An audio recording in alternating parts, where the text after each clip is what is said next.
বৃষ্টির দিনে সন্ধেবেলা চা বা কফির সাথে যদি এরকম একটা স্ন্যাক্স থাকে তাহলে ভীষণ ভালো হয়। আর বাড়িতে থাকা 2-4টে উপকরণ দিয়েই এটা বানিয়ে নেওয়া যায়। এটা তোমরা অবশ্যই একবার বানিয়ে দেখবে। এটা খেতে খুবই সুন্দর হয়, খুবই সুস্বাদু হয় এবং এটা খুব মুচমুচে হয়। তো এটা আমি কি দিয়ে বানিয়েছি সেটা দেখার জন্যে তোমাদেরকে আমার পুরো ভিডিওটা দেখতে হবে।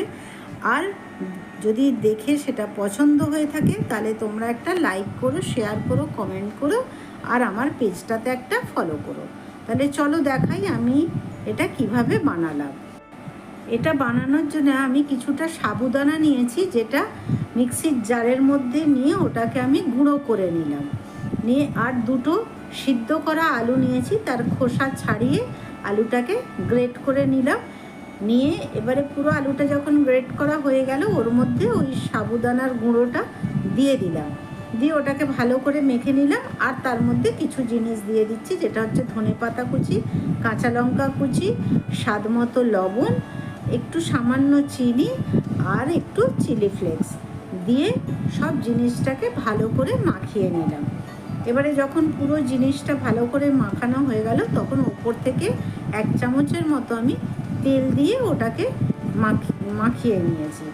আর আমার কাছে একটা চিজের কিউব ছিল, সেটাকে আমি কেটে ছোট ছোট করে পিস করেছি। এটা সম্পূর্ণ অপশনাল, এটা তোমরা দিতেও পারো নাও দিতে পারো, এটার জন্য টেস্টের কোনো পরিবর্তন হবে না।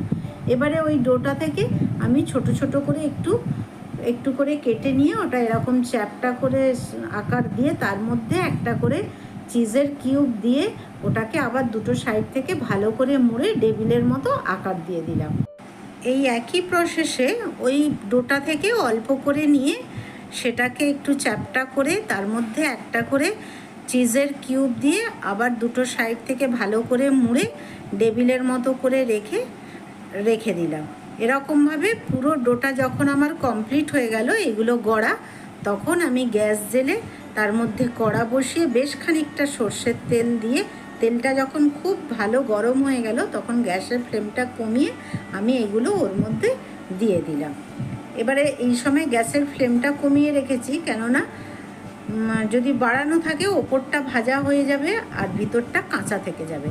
তাই এই সময় গ্যাসের ফ্লেমটা কমিয়ে ভাজতে হবে। যখন জিনিসগুলো খুব ভালো করে লাল লাল হয়ে ভাজা হয়ে গেল তখন আমি ওটাকে তুলে নিলাম।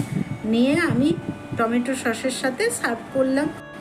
তোমরা অবশ্যই একবার এটা বানিয়ে দেখো, খুবই সুন্দর হয়, খুবই টেস্টফুল হয় আর খুব মুচমুচে হয়। তো এটা যদি তোমাদের ভালো লেগে থাকে তাহলে লাইক, শেয়ার, কমেন্ট আর আমার পেজটা একটা ফলো করো। আর ভিতরে যেহেতু চিজটা দেওয়া ছিল তার জন্য ভিতরটা খুব জুসি হয়েছে। থ্যাংক ইউ আমার পুরো ভিডিওটা দেখার জন্যে। কালকে আবার দেখা হবে কোনো একটা নতুন রেসিপি নিয়ে।